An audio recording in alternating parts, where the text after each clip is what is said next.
Baik, selamat pagi, selamat siang, selamat sore, tergantung kalian kapan bukanya video ini. Juga mungkin selamat malam, selamat tengah malam, selamat subuh bagi kalian yang buka pada waktu itu. Kita akan belajar mengenai kertas kerja. Kertas kerja bisa juga disebut dengan istilah neraca lajur, atau dalam bahasa Inggrisnya worksheet. Nah, kertas kerja itu apa? Pernahkah Anda membuat kertas kerja? Mungkin kalau dalam hal simpel, kertas untuk bekerja, terus kalian mengerjakan sesuatu, pasti pernah ya. Apa hubungannya kertas kerja dengan laporan keuangan? Nah, pada materi berikut ini kita akan belajar untuk mengetahui itu.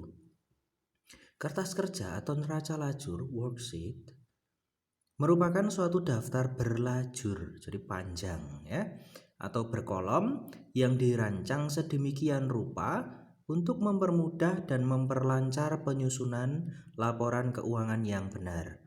Nah, ini tujuannya itu untuk mempermudah dan memperlancar. Jadi sebenarnya ini adalah salah satu jembatan ya, salah satu jembatan untuk mengerjakan laporan keuangan yang benar. Kertas kerja biasanya digunakan untuk latihan, yaitu kertas kerja bentuk 10 kolom. Nanti akan saya jelaskan melalui melihat kertas kerjanya ya, gimana kok bisa disebut 10 kolom. Berikut ini keterangan untuk masing-masing kolom. Yang pertama, kolom neraca saldo. Neraca saldo ini diisi dengan data yang diambil dari neraca saldo yang telah dibuat sebelumnya. Nah, kalian kemarin sudah membuat data neraca saldo. Nah, neraca saldo itulah nanti yang akan dimasukkan di kolom neraca saldo di bagian kertas kerja ini. Yang kedua, kita ngomongin kolom penyesuaian. Nah, kolom penyesuaian diisi dengan data penyesuaian yang diambil dari jurnal penyesuaian yang telah dibuat sebelumnya. Nah, pada pertemuan yang lalu kita juga sudah belajar mengenai jurnal penyesuaian dan coba mengerjakannya. Nah, dari pengerjaan itu kita akan memasukkan hasilnya ke sini, ke dalam kertas kerja di bagian kolom penyesuaian ya. Istilah penyesuaian nanti bisa disebut dengan istilah juga ayat jurnal penyesuaian. Jadi jangan bingung ya, bukan ayat-ayat cinta, melainkan ayat jurnal penyesuaian. Yang ketiga, kolom neraca saldo disesuaikan. Nah, pada kolom neraca saldo disesuaikan atau NSD atau NSSD ini diperoleh dari neraca saldo, yaitu yang bagian pertama itu, dengan data dari jurnal penyesuaian yang bagian kedua. Jadi yang bagian pertama dan bagian kedua nanti diselisihkan, bisa ditambah, bisa dikurangi, atau kalau tidak perlu ya tinggal dipindahkan saja. Nanti kita akan mensimulasikan itu. Nah, inilah neraca saldo disesuaikan. Nah, bagian yang keempat itu kolom laba rugi. Digunakan untuk menampung seluruh akun nominal. Akun nominal itu adalah akun nomor 4 dan akun nomor 5, yaitu pendapatan dan beban dari neraca saldo yang telah disesuaikan. Nah, dari yang ketiga tadi, yaitu neraca saldo yang setelah disesuaikan ini, lalu kita pindahkan ini ke kolom nomor 4, yaitu kolom laba rugi. Tapi tidak semua dipindahkan. Yang dipindahkan itu hanya akun nomor 5 dan akun nomor 4 saja. Kalau debit ya pindahkan di debit, kalau kredit ya pindahkan di kredit, begitu. Nah, pada baris terakhir kolom laba rugi dilakukan perhitungan saldo laba atau saldo rugi. Nah, paling bawah maksudnya ya, paling bawah dijumlahkan nanti. Jika debit lebih besar daripada kredit, perusahaan memperoleh rugi. Saldo rugi dalam kolom laba rugi diletakkan pada sisi kredit. Nggak usah bingung dengan ini ya, nanti kita simulasikan. Jika sisi kredit lebih besar daripada sisi debit, perusahaan memperoleh laba. Saldo dalam laba atau rugi diletakkan pada sisi debit.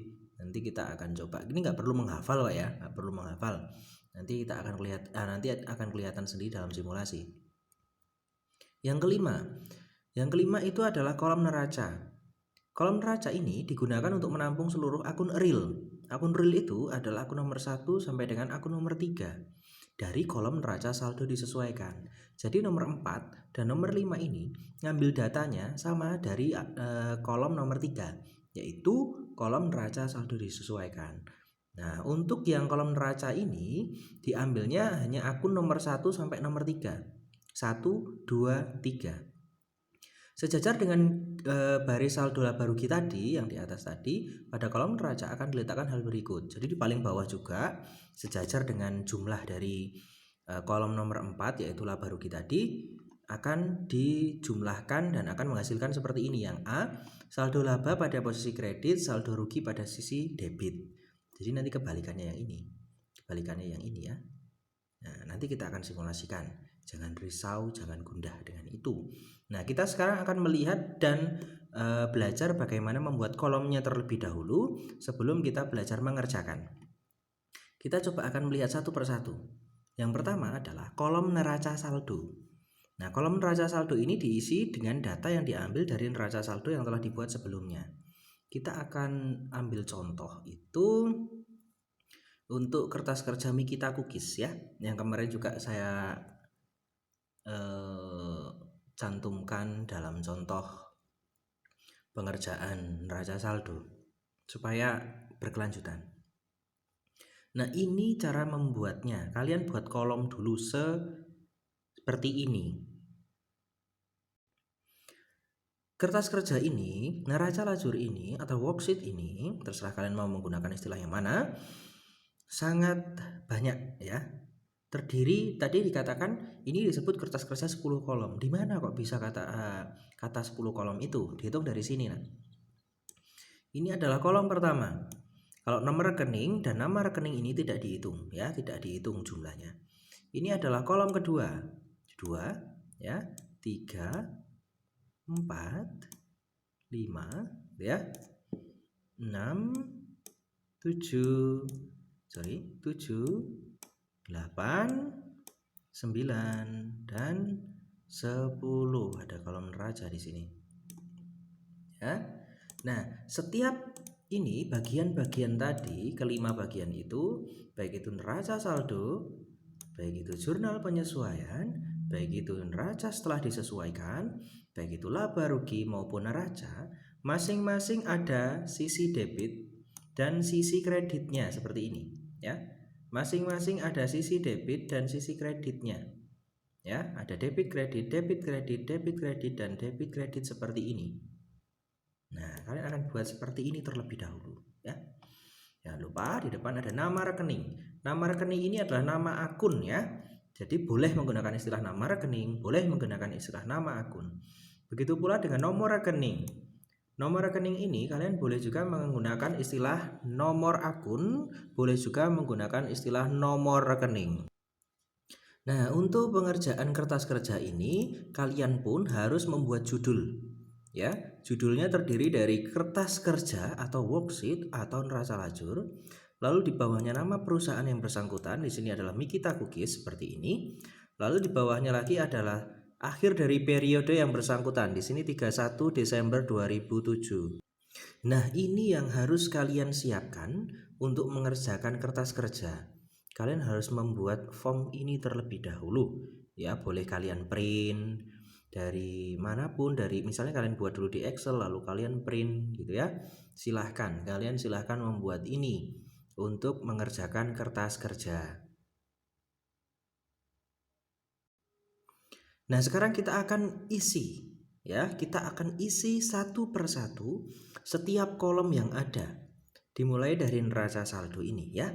Nanti akan ke jurnal penyesuaian, lalu selanjutnya setelah disesuaikan, selanjutnya laba rugi dan selanjutnya lagi ke neraca. Kita akan isi satu persatu dari setiap ini ya. Dari setiap ini kita akan isi satu persatu.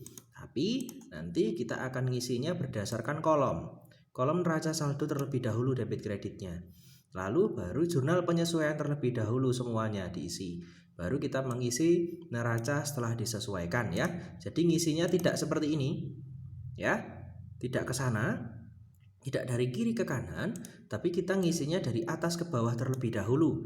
Ya, neraca saldo duluan, lalu penyesuaian duluan, neraca setelah disesuaikan lalu setelah itu dan seterusnya sampai ke bagian neraca. Nah, itu nanti yang akan kita lakukan dengan mengandalkan atau menggunakan data dari kertas kerjanya Mikita Cookies ya.